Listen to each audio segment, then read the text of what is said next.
Hi viewers, welcome to நமது இல்லம். இன்னைக்கு நம்ம உங்கள் வீட்டிற்குள் இந்த பறவைகள் வந்தால் விரட்டாதீர்கள், அதிர்ஷ்டம் போய்விடும் அப்படின்னு சொல்லியிருக்கோம். பொதுவாக எல்லோரது வீட்லேயுமே இந்த சின்ன சின்ன பறவைகள் வந்து அவ்வப்பொழுது வரும். ஒரு சிலர் வீட்டில் அந்த மாதிரி எந்த பறவைகளுமே வராது. இதில் பார்க்கக்கூடிய விஷயம் என்ன அப்படின்னு பார்த்தீங்கன்னா, வீட்டில் இருக்கக்கூடிய நல்ல சக்திகளை, தெய்வ சக்திகளை உணரும் ஒரு அற்புத ஆற்றல் வந்து இந்த பறவைகளுக்கு இருக்கின்றது.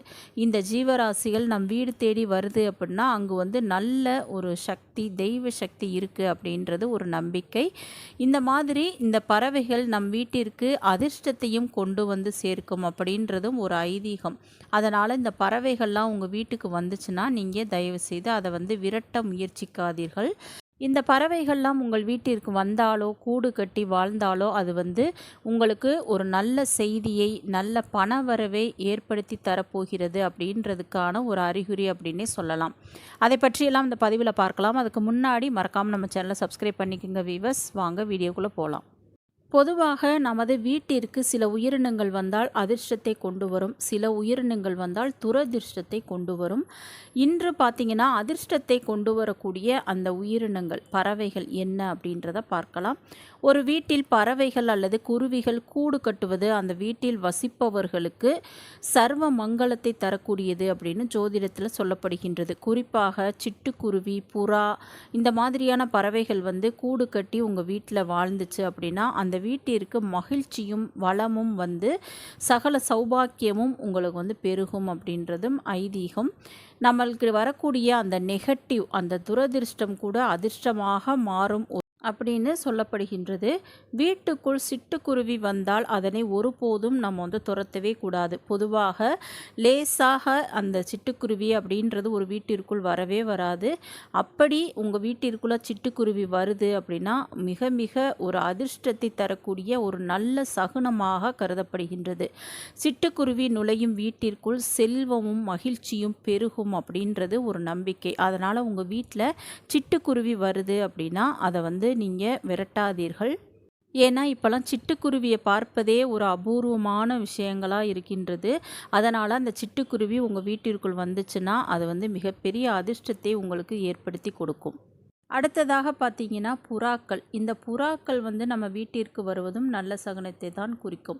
அது வந்து வெள்ளையாக இருக்கக்கூடிய புறாவாக இருந்தாலும் சரி, அல்லது வேறு நிறத்தில் உள்ள புறாக்களாக இருந்தாலும் சரி, புறா வீட்டிற்குள் வருவதால் செல்வ வளம் மேலும் மேலும் அதிகரிக்கும் அப்படின்றதும் ஒரு ஐதீகமாக பார்க்கப்படுகின்றது.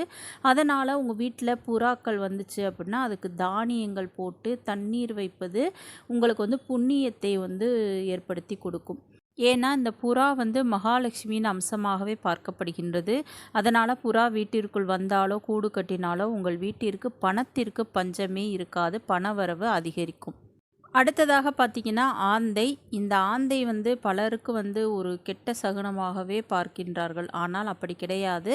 ஏன்னா அந்த ஆந்தையின் தோற்றம் காரணமாக பலருக்கும் அதனை வந்து பிடிப்பது கிடையாது.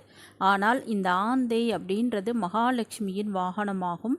வட மாநிலங்கள்லாம் பார்த்திங்கன்னா இந்த ஆந்தையை வந்து அதிர்ஷ்டலட்சுமி அப்படின்னு சொல்வார்கள். ஏன்னா அதிர்ஷ்டலட்சுமி ஆந்தையை தான் தனது வாகனமாக கொண்டுள்ளார். அதனால் இந்த ஆந்தை வந்து வீட்டிற்குள் நுழைவது அதிர்ஷ்டத்தை அள்ளி தரக்கூடியதாக வட மாநிலங்களில் வந்து அதை வந்து பார்ப்பார்கள். அதனால் நம்ம வீட்டுக்குள்ளே ஆந்தை வந்துருச்சு, நம்மளுக்கு வந்து துரதிர்ஷ்டம் ஏற்பட்டுருமோ அப்படிலாம் நினைக்க வேண்டாம். ஆந்தை வருவதும் அதிர்ஷ்டம்தான். அடுத்ததாக பார்த்தீங்கன்னா கருங்குருவி. இந்த கருங்குருவி வந்து லேஸில் யார் கண்ணிலையுமே படாது. இந்த கருங்குருவி உங்கள் வீட்டிற்குள் வந்துச்சுன்னா மிக மிக ஒரு நல்ல சகுனமாக பார்க்கப்படுகின்றது. அதிர்ஷ்டத்தை கண்டிப்பாக உங்களுக்கு அள்ளி கொடுக்கும். ஏன்னா திருவிளையாடலில் ஈச பெருமானின் அருளை பெற்றது தான் இந்த கருங்குருவி. அதனால் நிச்சயமாக அந்த கருங்குருவி மட்டும் உங்கள் வீட்டுக்கு வந்துருச்சு அப்படின்னா அதை கண்டிப்பாக துரத்தி விட்டுறாதீங்க. அது மிகப்பெரிய அதிர்ஷ்டத்தையும் செல்வ வளத்தையும் உங்களுக்கு வந்து கொண்டு வந்து கொடுக்கும்.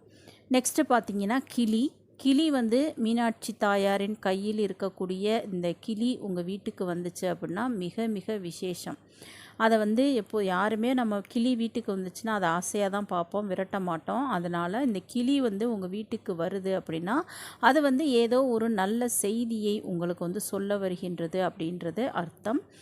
இதே போல் பார்த்திங்கன்னா இந்த பொன்வண்டு, குளவி, அந்த செங்குளவிலாம் வீட்டுக்கு வர்றது ரொம்ப ரொம்ப நல்லது.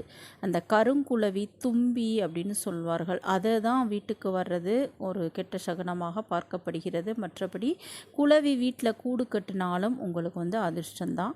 கடைசியாக பார்த்தீங்கன்னா, இது பறவை கிடையாது, பல்லி. பல்லி வந்து ஒரு வீட்டில் இருக்குது அப்படின்னா, தெய்வ சக்தியின் இருப்பை உணர்த்தக்கூடிய ஒரு அற்புதமான உயிரினம் இந்த பல்லி. பொதுவாக ஒரு சிலர் வீட்டில் வந்து பல்லி இருக்குது அப்படின்னா, அவங்க வந்து அதை வந்து விரட்டத்தான் பார்ப்பாங்க. நம்ம அது ஒரு அருவருப்பான விஷயமாக பார்த்து, அந்த பல்லியை வந்து அடித்து கொள்பவர்களும் இருக்கின்றார்கள். அந்த தவறை மட்டும் செய்து விடாதீர்கள். இந்த பல்லி இருக்கக்கூடிய இடத்தில் நிச்சயமாக தெய்வ சக்தி இருக்கும். அதே போல் இந்த பல்லி வந்து அதிர்ஷ்டம் தரும் உயிரினமாகும். வீட்டில் ஒரு பல்லி கூட இல்லை அப்படின்னா, அந்த வீட்டில் தெய்வ சக்தி இல்லை அப்படின்றது அர்த்தம். பண வரவும் அந்த வீட்டில் வந்து இருக்காது. அதனால் நீங்கள் பல்லியை பார்த்தா பயப்படாதீங்க. அது வீட்டில் இருக்கிறது ரொம்ப ரொம்ப விசேஷம். இந்த மாதிரியான பறவைகள், இந்த பல்லிலாம் உங்கள் வீட்டில் இருந்துச்சுன்னா அதை வந்து துரத்தாதீர்கள். அது வந்து நமக்கு நல்ல அதிர்ஷ்டத்தையும் நல்ல சகுனத்தையும் நல்ல செய்திகளையும் கொண்டு வரும் அப்படின்றது ஒரு ஐதீகம்.